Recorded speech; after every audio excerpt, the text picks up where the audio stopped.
welcome into Yelling from the Couch. I'm Brent Humphreys. He is Joey Mullins, and we have college football playoffs upcoming tomorrow. Joey, how we doing, man? Oh, doing good, man. Ready for this college football playoff bracket to fill it out. Let's go. We have one more day left in the calendar year, but not one more day left in the football calendar. We still have, we're down to 8 teams, man. It's getting exciting. Hopefully this round goes better than the last round of college football games because none of them were competitive. No. I got high hopes for this round. Let's go. Yeah, there's a couple of games on New Year's Day that's going to be, should be pretty good on paper. We'll see how it is once we get there. But, man, if you happened to listen to the podcast last time on our picks, Joey, I went 4-0. Joey, you also went 4-0. We didn't disagree on anything, and we all hit 4-0 on that. So, clean sweep for us. It's been a clean sweep on a few things for us here lately. So, we got the clean sweep there. Man, it's been a good week, We clean sweep there. The Bengals won game on Saturday to keep the playoff hopes alive, and what was an exciting football game. And then, Carolina beat Campbell the other day in basketball. Carolina, they'll come back. We'll get to that here in a little bit at the end here. We'll hit a little college basketball. But right now, college football, and we will start. So, the big story, I think, is not even with anybody in this these 4 games coming up in this quarterfinal. It's with the other day, Miami played Iowa State. At halftime, Cam Ward had like 200-some yards, set the season record or whatever, school record. And then he decided he was going to pull himself out of the game. Quit on his team, basically. Opted out at halftime. And a lot of people have been debating back and forth whether that was the right move or not. I'll tell you, I think that if you're going to opt out of the game at halftime, opt out before the game. You do us no good at all. We've prepared all week thinking you're going to play this whole game, and then for you to opt out at halftime when you're fully healthy and you have a shot to come back in and win the game, and you want to stay on the sidelines and not do anything, that's kind of bogus to me, I think. And that's going to be that's going to be really telling of Cam Ward. I mean, he's a high prospect right now for the NFL. And for him to quit on his team like that, what's he going to do when times get tough in the NFL? If he's going to be a top pick, he's probably going to play for a bad team. He's going to have some bad seasons to start with. And do you really want, this guy right here leading your franchise? Joey, what did you think about that? I didn't like it at all. I thought, we've already seen it in the NFL. We've already seen players take their game, take their stuff out. And it's like, like you said, you prepare the whole week, and we think you're playing. So let's play. Let's play the game. You're supposed to play the game for yourself, and you love the game. Like, don't just let your teammates down. I thought that was a bad decision. If you didn't want to play, you should have said it from the very beginning. I'm opting out. I'm not playing the game. That's just my opinion. Yeah, I agree. I mean, you can't just go in there. Like I said, your team's prepared this whole week thinking he's going to play and expecting him to play. If you get injured, that's one thing. But if you're not wanting to play the second half and you're just going in to get a record, don't even show up at the game. We don't need you. We'll lose without you. We lost with you. We'll lose without you. It's fine. Exactly. No problem.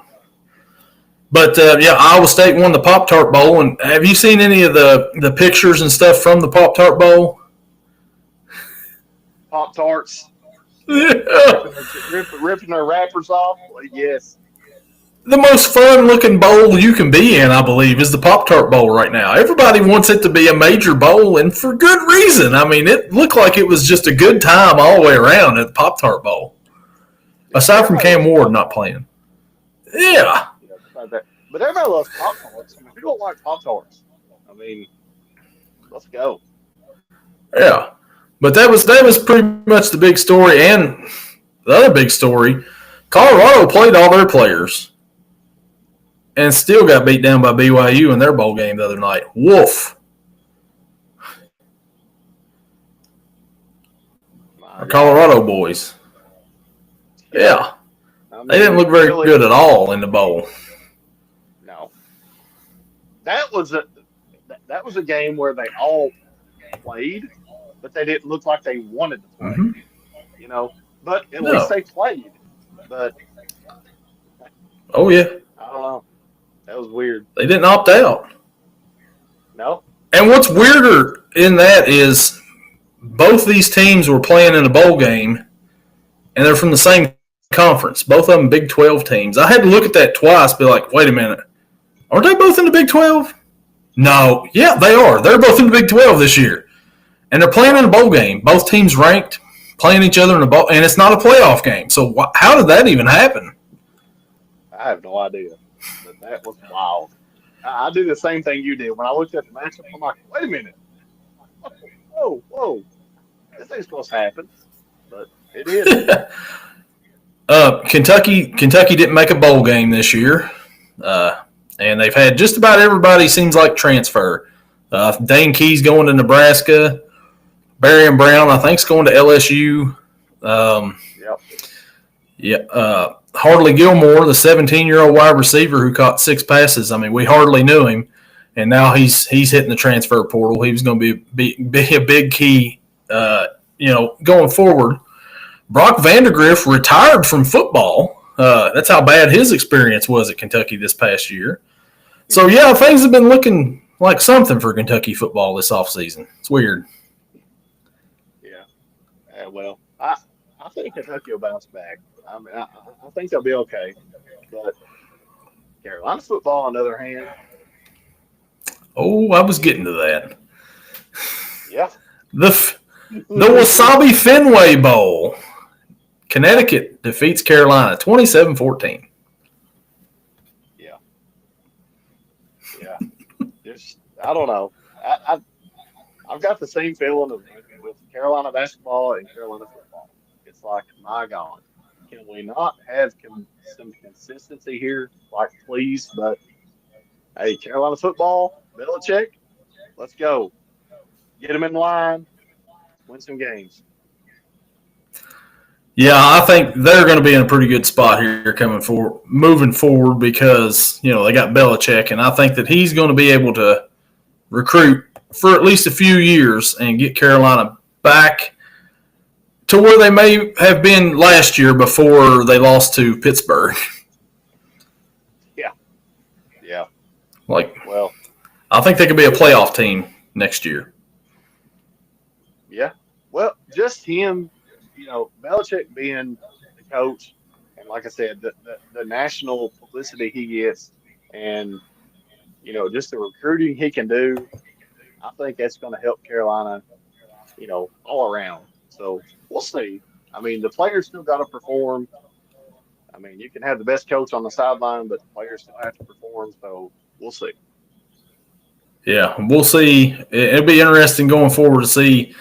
I think that my team's trajectory is probably going down in the opposite way of your team's trajectory. I think you guys are probably going on the up and up over there. That's just my thought process right now. Because Stoops, it's not just this year it's been a decline. It's been the past few years where he's starting to decline. And, I mean, he's leaving it in the hands. He's got a new quarterback coming in, a 7th-year senior playing football at quarterback. So you're leaving that guy, your legacy in that guy's hands pretty much, and I don't think that it's going to work out too well. I don't know. I could be wrong, but I just feel like that it's not going – they got the same schedule they have this year with their SEC. They play the same teams that they played this year, and that didn't work out too well this year. And I don't think it's going to be much of a change, especially with all your good players leaving. Like Dane Key leaving was a huge blow for Kentucky football, I believe.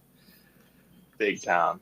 I think that was the key to the transfer portal right there. But there it is. Do you think so what do you think of if they have another down year this year? Do you think Stoops is on the hot seat? Do you think somebody else is going to come in? What do you think? Well, I think that Stoops, I don't know if he'll be on the hot seat or not because they owe him so much money. The buyout's so high. I think it's like $40 million or something like that. And Kentucky football is not going to. Yeah, Kentucky football is not going to pay to do that. We're going to have if he has another year like this year, next year, we're going to have a Calipari situation where the buyout's too high, but the only way we can get rid of him is if he leaves on his own. So if it's bad again next year, hopefully he pulls a Calipari. But I'm rooting for Stoops next year. I hope he has a great year. I hope we get back to a bowl game. I mean, he's not going to win you any championships, but he's going to keep you competitive in most games. Now, this year was kind of the exception. I mean, although they did play Georgia close, they beat Ole Miss. They kept Ole Miss out of the playoffs by beating them. But, some of the other losses were just inexcusable, like the Auburn loss, the Florida loss, to get beat that bad. But I'm rooting for him. I hope he does well next year. But we'll see how it goes. I do too. I mean, I'm rooting for him. I hope they, like I said, I think they'll bounce back next year. I think they'll be okay. Yeah, we'll see. We'll see how it goes. But, well, that's our team's football update for the week. Joey's team played in Fenway Park. I mean, that was something last week, the big green monster out there. Yeah. Is Hampton's a senior, right? Yeah. That'll be a big loss for North Carolina, but I think I was going to say Saban. I think Belichick will bring in some players there to really compete next year. I think that it'll be a different year for Carolina. I don't think they'll have a losing record next year. So let's go ahead and get started here with the quarterfinals. Joey, tomorrow, 7:30 on ESPN, the number 6 Penn State Nittany Lions face the number 3 Boise State Broncos at the Verbo Fiesta Bowl in Glendale, Arizona. Penn State, as the 6th seed, is 11.5-point favorite. The over-under is 53.5. Joey, what do you think here? Boise State all the way. I think Boise State will do it. I do. I think they will. I don't think Genty is going to stop. I think Boise State's going to win. I mean, I might be wrong. I know Penn State's great. Drew Allers had a great year. Singleton out of the backfield had a great year. But how can you go against Genty and Madison? Man, Madison's been throwing the ball. I mean, people's underestimated him. Mm-hmm. Madison Genty takes all the spotlight off of him, but he's not had a bad year as quarterback. So give me Boise State. Straight up Boise State money line. Hey, look at there. Oh man. So and then the over under 53.5. What do you think? What are you thinking there? Over. We don't like unders. Over. So is Penn State, are they playing Ohio State tomorrow? No. Are they playing Michigan? No. Are they playing Oregon? Oregon's in the playoff. Are they playing Oregon tomorrow? Hold on, let me check. No. Check it out. No. Give me Penn State. I think Penn State wins this game. I like Boise State to cover, though. 11.5 is a lot.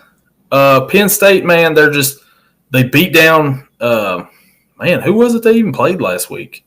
That's just how, insignificant of a game it was last week that they just beat down SMU. That's right.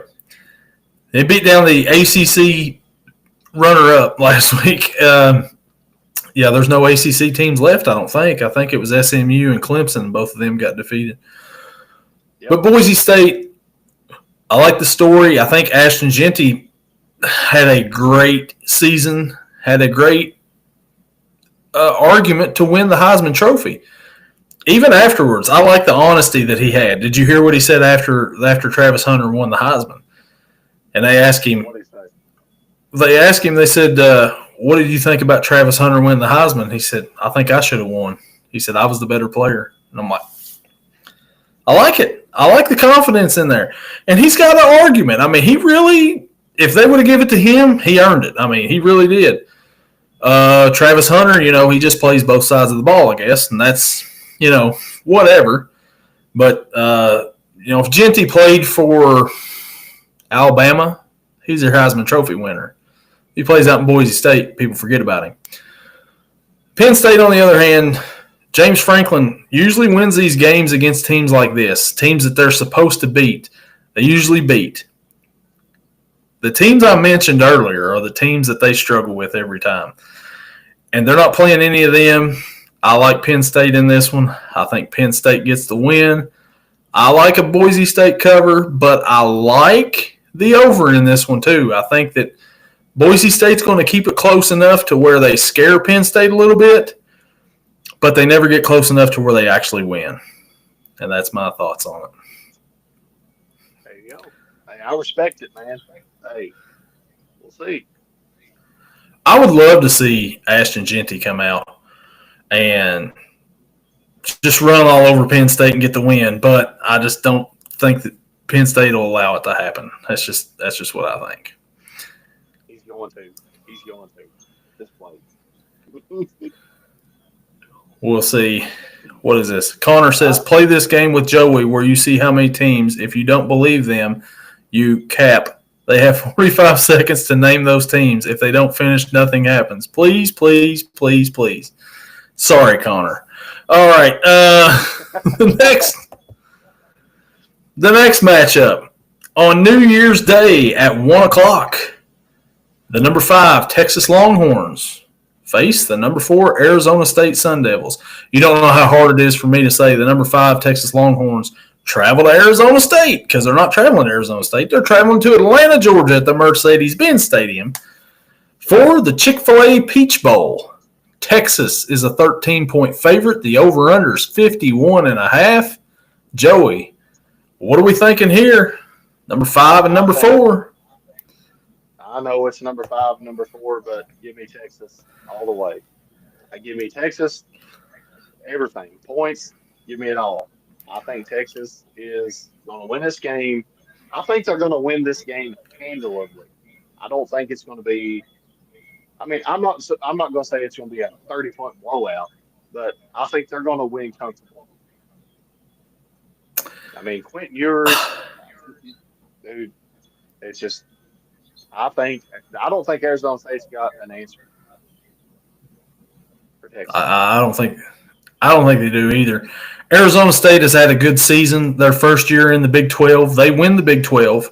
And when you've got teams like Colorado, who's exciting, BYU, who they, stormed the field with 1 second before the game was over and had to come back and do it again.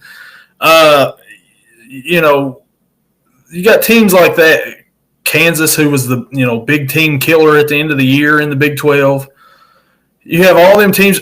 Arizona was some people's, maybe even my preseason pick to win the Big 12. I was close. If I put Arizona State, I would have got it. But I said Arizona. But Arizona State comes out and, out of nowhere, they come out and they win this. Good season for them. They played a lot of good teams, had some big wins. But ultimately, they haven't played a team like the team they're going to be facing Wednesday. Texas is a different level. Whether it's Quinn Ewers, whether Quinn Ewers needs a backup to come in and help him out, and you get, a guy that's got famous uncles to come in and take over, doesn't matter who's playing quarterback at this point in time. I think you can play Arch Manning, you can play Quinn Ewers, it doesn't matter. I think Texas wins this one. I think Texas rolls in this one. I don't think that Arizona State is even going to be able to keep up with them. This is going to be like one of those first-round matchups right here. It's not going to be close. Yep. Some people's probably just going to be waking up. It's a 1 o'clock early game on New Year's. People's probably just going to be waking up hungover and watching the second half of Texas just whoop up on Arizona State. That's what I think. So give me Texas to win and give me Texas to cover and a Texas or an over on that over-under right there. But that's probably the least exciting game out of them all, I believe. Although I think so too. Scatterbo's a pretty good running back, but I just don't think he's going to be able to do a whole lot against Texas. No, like you said, Arizona State beat BYU, storming the field. Okay, it's BYU.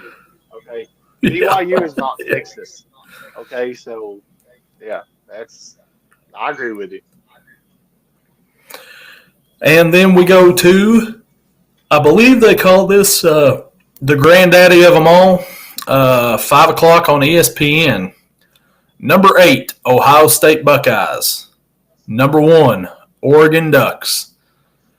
At the Rose Bowl presented by Prudential from Pasadena, California. Ohio State is a 2.5-point favorite as the 8 seed. The over-under is 55.5. Joey, what are we thinking here for this game? A rematch.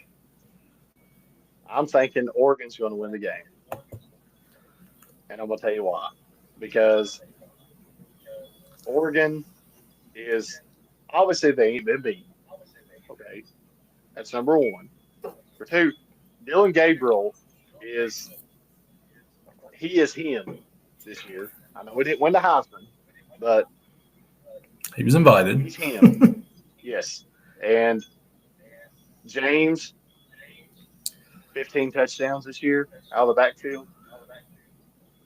Johnson, 10 touchdowns. I mean, I just don't think – I think it's going to be a competitive game. I do. But ultimately, give me Oregon to win. And the over-unders, 55.5. Yeah. Give me the over. Oregon can score 30-some points themselves. So, yeah. Give me Oregon. I got Oregon winning the whole thing. So if that's going to go ahead and foreshadow anything, I think Oregon's going to win the whole thing.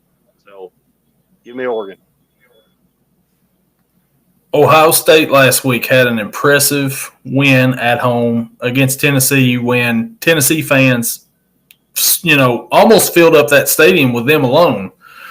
Kind of a, mini road environment for Ohio State, which was weird.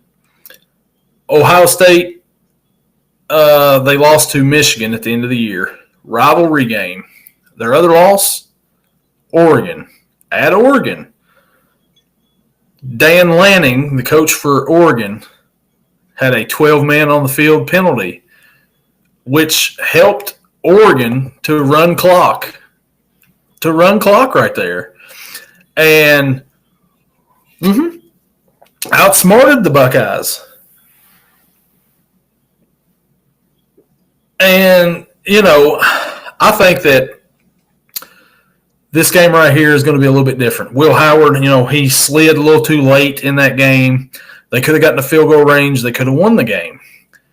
Oregon beat them. Oregon outsmarted them. This time around, I don't think that they're going to get outsmarted by Oregon. I think it's going to be a good game all the way through. It's going to be a heavyweight battle. Like, this is the second round game right here. Like, Penn State or Boise State, no offense to either one of them, is going to be in the Final Four, and one of these teams is not. They both deserve to be in the Final Four the way they've been playing. Ohio State can put up numbers. Oregon can put up numbers. We both know that. I think this game's going over. The over's hitting in this one. Ohio State's a 2.5-point favorite. Give me the Ohio State Buckeyes, and give me the Buckeyes to cover in this one. I like Ohio State. Sorry, Whitney. I know you're a Ducks fan, but I'm going with the Buckeyes in this one at the Rose Bowl to knock off the number 1 team in the land and give Oregon their first loss of the season and send Dylan Gabriel out with a loss. Hey, I'm not saying it can't happen. I respect it, but I think he'll get it done. We'll see. Will Howard, Jeremiah Smith, Emeka Ibuka, Quinshon Judkins, Travion Henderson, Cornell Tate. I mean, Jack Sawyer. You know, you can just keep naming the great players for Ohio State. But they beat them once. They can do it again. They beat them once, and I think that's why I'm picking Ohio State in this one. And I get that. I do. I get it. And that's why I said I respect it because it's hard to beat a team twice, you know. But I don't know. It's this. That's why I love it. That's why I love this time of year. Ooh, I love it. Yes, and it's this like the second game, like the first two games of the playoff, this quarterfinal. It's whatever, you know. Texas is really good. Penn State's Boise State and Arizona State, they're just glad to be there, right? You know, they got to buy. We're just happy to be here, you know. Texas, they're deserving. Ohio State and Oregon, though, facing against each other in this quarterfinal matchup, this is great right here. This is what everybody's wanting. This is what everybody's been waiting for. And this is really going to be the highlight of the day. From that point on until the rest of the night, because the next game looks like it's going to be awesome on paper as well. But Ohio State, man, I just feel like that they're going to come out. They're going to want revenge. Ryan Day's on a mission now after losing to Michigan. And I just think that they pull out the win there. I agree with you. But what about Oregon, though? Number 1 seed, and look where you get put. Like, are you kidding? The worst draw ever. The worst draw ever. You win this game, you may have to play Texas. Yeah. And then down there at the bottom, if Georgia or Notre Dame wins, they probably get Penn State. Give me that all day long over Texas. You know what I mean? I mean, it's crazy. I mean, you're talking this game, Oregon, Ohio State could possibly be, you know, the national championship game. Yeah. You know, I mean, that's what everybody wants. That's what everybody wants to see. But I don't know. And we're getting it in the Elite Eight of college football playoff, you know. The Elite Eight, yeah. This is like so for me and you right here, this is 2017. North Carolina's the best team in the nation. Kentucky is the second best team in the nation with De'Aaron Fox and Malik Monk and Bam Adebayo. Kentucky, if they get any other draw in the tournament, Kentucky makes a Final Four that year with a possibility of winning a championship. They get in the same bracket as North Carolina. If you put Kentucky as the 2 seed in anybody else's bracket, they're meeting in the Final Four possible championship with Carolina, and instead we had the national championship game a week early. I think this is what this has got the possibility to be that right there because I've got Georgia still winning, but Carson Beck being out scares me. Ohio State would be my next pick to win it. You've got Oregon to win it. It's a real possibility that the winner of this game right here is your national championship team. That's what I was getting ready to ask you. So do you think, even though we picked the opposite, the winner of this game probably is going to win the college football national championship? Yeah, absolutely. If Oregon wins this game, I could see them winning the championship. If Ohio State wins this game, I see them winning the championship. Either way. Me too. Because this is, and you know, you're going to have a little bit of a break after this. You know, they're not playing like Sunday, like the NFL wants to play every other day. You know, here's a game on Wednesday. Here's a game on Saturday. Good luck. You're playing next Tuesday. And what? You know, they're going to give a little bit of a break there, so they'll be able to time to rest, but they're going to need it, whoever does after this game right here. But this could be the national championship game right here is what I'm saying. Oh, I agree. And that's like I said, I've got Oregon winning, and that's why I've got Oregon winning the whole thing. Because I think whoever wins this game, I think, is going to win the whole thing. That's just my opinion. I think if I'm right, Oregon's win the whole thing. If you're right, Ohio State's going to win the whole thing. That's what I think. And don't get me wrong, I don't like Ohio State at all, but I just feel like it's the revenge factor for me is what I think is going to happen. Mm-hmm. And man, we won a lot of bets last year betting on Oregon, so I mean I've got like a little soft spot for them. A lot, but a lot. I just think it's going to be a different go around. Different outcome this go around, something like that. Man, we've differed twice. I don't like Ohio State, but I do kind of like Oregon. I don't have a problem with Oregon.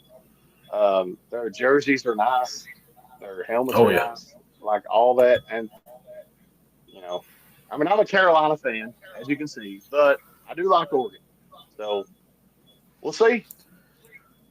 Well, so do you think Troy Franklin's going to have a whole lot of yards for this game here coming up? I don't think he's going to have a whole lot. I think he'll be a factor, but I don't think he's going to be, like, oh my God, But I think Dylan Gabriel and James out of the backfield is going to be the answer. That's what I think. You don't think Troy Franklin's going to have any impact in this game at all? He'll have some. I don't think he's going to have any impact at all in this game. It's just my opinion. I don't even think he's going to see the field. I think he's going to catch 2 touchdowns. I'm just kidding. No, he's not going to have any impact because he's not playing. But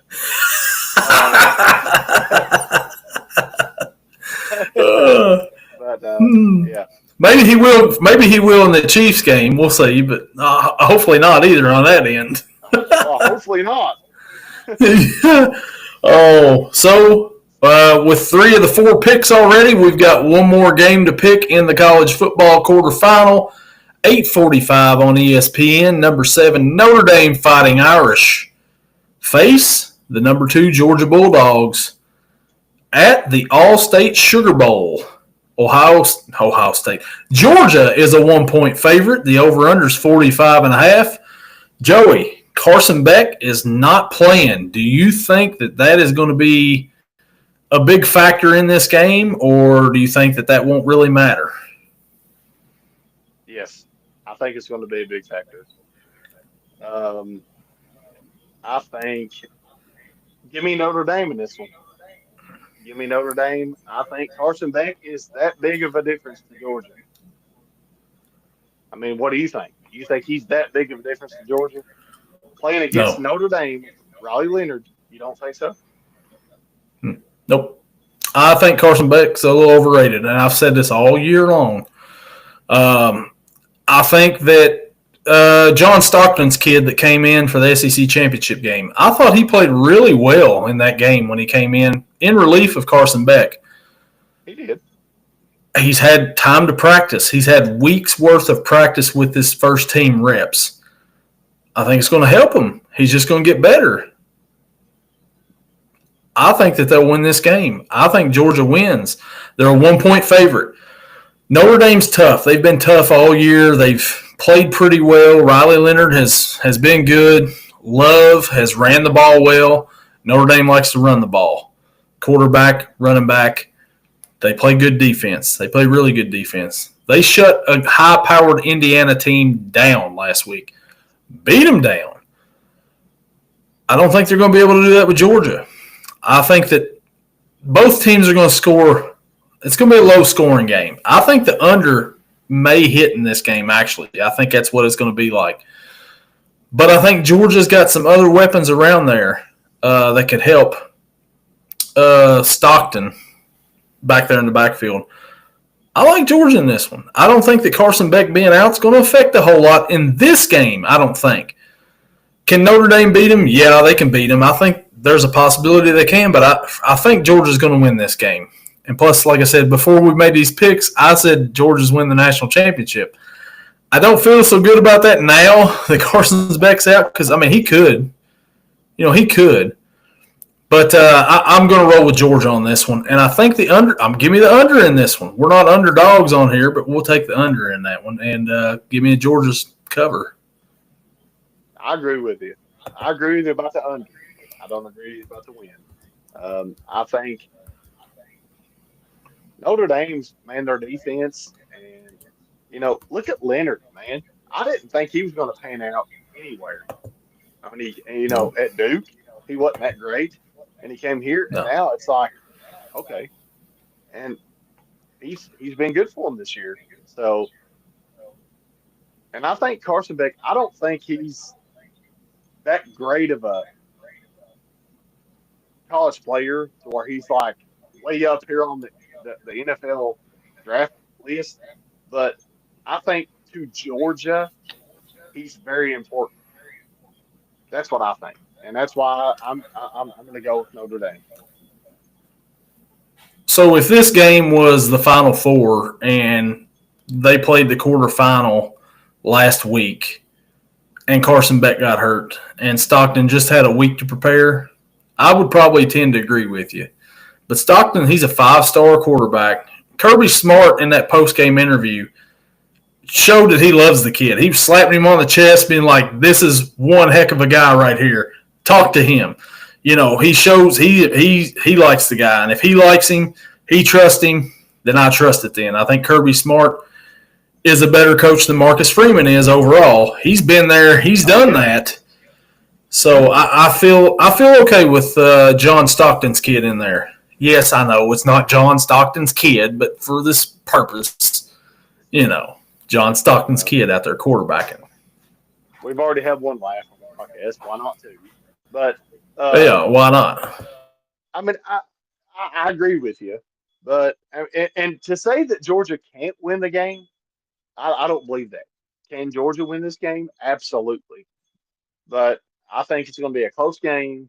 I'm just giving the slight edge to Notre Dame. Yeah, and I can see it happening, but like I said, I'm still rolling with Georgia. So that is the college football quarterfinal pick 'em right there. And the next time we get on here, we'll be down to 4 teams, Joey, for the football playoffs. Exciting. Go Oregon. Oregon. Oregon. There are a couple more games on tomorrow. Alabama travels to face Michigan in the ReliaQuest Bowl. Louisville and Washington in the Tony the Tiger Sun Bowl. South Carolina and Illinois in the Cheez-It Citrus Bowl. Baylor LSU in the Kinder's Texas Bowl. So they're getting all the big bowl besides the college football playoffs over with tomorrow because they're going to have those other ones stand alone, which is smart. You don't want to have you don't want to play the Music City Bowl when, college football quarterfinals on. Nobody's going to watch the Music City Bowl. I mean, there's probably not going to be too many people watching the Music City Bowl anyway, but still. Yeah. But my eye will probably be on a different sport tomorrow at 2 o'clock as the Brown Bears come into Rupp Arena to face the Kentucky Wildcats. The last non-conference game of the year since the last time we talked on here. Kentucky took a beating in the CBS Sports Classic against Ohio State. Something I didn't see coming at all. Didn't think Kentucky was going to get beat down like that to a inferior opponent. I'll go ahead and say it right now. Aaron Bradshaw had like 11 points. Played really good against his old team. Thornton for Ohio State had 30 points and just could do whatever he wanted to in that game. And most Ohio State players could. And Kentucky's shots weren't falling. And, it just wasn't good. They just didn't seem like they know what was doing. Lamont Butler didn't play well. Kobe Bray is not hitting shots like he used to at the beginning of the year, and it was ugly all the way around. Amari Williams doesn't look like he wants to play defense, and I hope they can get it together. I mean, 10 days off, that should be plenty of time off to get things back on track, hopefully. Hopefully. I mean, Kentucky's played – they played really well this year, man. I mean, if you take Carolina basketball and we reverse roles and we got your record and who you've beat, who you've lost to, I take it in a heartbeat. But I will grant it, Carolina do play a tough schedule this year. But Mhm. I think Kentucky's going to be fine. They're going to be just fine. Like I said from the beginning of the year, Mark Pope, he's a hometown guy. He's got it figured out. I think they're going to be fine. Well, and it's like, so Kentucky beat Duke, Kentucky beat Gonzaga, Kentucky beat Louisville. You know, if you were talking about those 5 games right there against the big teams, and you're like Kentucky went 3-2, you're like, well, they probably beat Louisville because we always beat Louisville. You know, it's nothing. They probably beat Clemson, and they probably beat Ohio State, and they probably lost to Duke and Gonzaga. Nope, that's not the case at all. Flip that. They actually beat Duke. They actually beat Gonzaga, and they lost to Clemson at Clemson. Now, that was the first true road game. I get that. But then the loss to Ohio State still baffles me.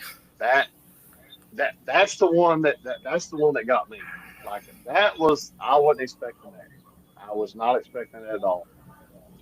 No, I wouldn't either. And it's still surprising that they lost that much. But they got to get it together. They've had almost 2 weeks. They'll get Brown tomorrow. And then Saturday, SEC starts. And you welcome Florida in at 11 a.m. in the morning on Saturday. So, I mean, the real stuff's about to come and happen. So, hopefully you think Kentucky has learned something from then. And I hope so. We'll see. But it's going to be really interesting to see how they handle Florida. Carolina played Florida a couple weeks ago, Joey. And what is your assessment of Florida there? Well, I'm gonna tell you something. Florida, eh, they can shoot the three, okay, and they're big. I mean, they got big guys and they got tall, lanky Athletes. guys inside. I mean, they're an all around good team. They play good defense. They take good shots. Um, they make their guards make the right plays. It's just you got to defend against Florida. And when Carolina played Florida, Florida did make an uncharacter. They made a lot of threes. Let's just put it that way. They made a lot of threes that they usually don't make. But that's part of it, part of the game. But Part of the game. yeah, we'll see if Kentucky's got to defend the three, run them off the three, make them drive the ball, and Amari Williams is going to have to, step up, play big, and I think Kentucky can beat them. We could have beat them. Mm-hmm. So, like, since the last time we was on here and we talked, Carolina had lost just about every big-time game that they played in this year so far. You know, close games, lost by a few points. They'd have a horrible first half, and they'd come close in the second half. They finally got one at UCLA in the CBS Sports Classic. Finally got that big win there. How big was that for the confidence booster for that team to finally get a win over a ranked team on neutral site to get them going into the ACC play? I think it was big. Um, I think RJ Davis needs to do something. I mean, he needs to show up. Um, he showed up against Campbell, but it's Campbell. Okay, so um, we lost to Florida, we lost to Alabama, Auburn, Kansas. I don't know. It's just we can't seem to show up when we need to show up, and our problem is in the first half we always dig ourselves a hole, and then we have to spend the whole second half digging out of the hole because we can't rebound. Okay, we can score with anybody. We can't rebound. We can't we can't make free throws. I mean, you got RJ Davis on the line missing free throws that are critical in the game, but I don't know. Maybe they'll figure it out. And that's been their key all year long. They get down in the first half and they can't seem to. They get in too big of a hole that they can't dig completely out of. They can dig some of it out to where it's close, all except for that Auburn game. But I think Auburn's the best team in the country. I know they lost to Duke, but if you play on a neutral site, I think that Auburn wins that game. But other than that, I think Carolina, if they start out just a little bit better, or if you don't start Elliott Cadeau so much, I think that he's been some of the problem this year with that team. He's getting too much playing time, I believe. You got a freshman over there who's been tearing it up and has proven himself that should be getting his minutes. But, I don't know. That's a Hubert Davis thing. I don't guess me and you don't make the big deals. So, Elliott Cadeau, don't get me wrong, he has his moments. Don't you know? Mm-hmm. Don't you know? He can score. He's a good guard. He can drive the ball in. He's strong with it, but he turns it over. And I just think myself, okay, coming from just a Carolina fan for so many years, I think from what I've seen, R.J. Davis should be the one guard. Ian Jackson should be starting in Elliott Cadeau's spot. That's just what I think. Yep, I agree with you. If I'm wrong, but I agree. That's just what I think. Yep, and I completely agree. They've got to stop digging themselves a hole. They dug themselves a hole against Campbell. They was only up single digits at halftime. I know that's not a hole, but for Campbell, that's a hole. You should be up double digits by halftime. And they what? Yeah. Yeah, you should be against teams like that. You can't – you start doing that in the ACC against some of these teams. I know the ACC's down a little bit, but you do that Saturday to Louisville, the way Louisville played Kentucky tough, you may be looking at another loss, Yeah, you can't do that with some of these teams. And Carolina seems to do that with just about every team. And they're going to have to knock that off real quick. Every game they played this year, they've been up. It's but the way it is. Yeah, so we'll see how that shakes out, and we'll see how Kentucky shakes out this week. We'll see how that college football playoff comes up this week. It's going to be exciting times, ready to get it going. Can't wait to watch it. All-day football tomorrow, Wednesday, a little bit of basketball tomorrow. But, man, best time of the year. Best time of the year, man. It don't get no better than this right now. College football playoff. You got college basketball in full swing. You got NFL playoffs. You got NBA still going. It's sports everywhere, dude. Love it. Oh yeah. And with that, we will see you all back here maybe later this week, maybe next week. We don't know. Just whenever we feel like hopping on, we'll do it, and we'll make sure we get our picks in next time. 4-0 last week. Got a feeling we're not going 4-0 this week, Joey, because we differed on 3 of the 4 picks. But we'll see how it goes. And we'll see you all in the next one. Later.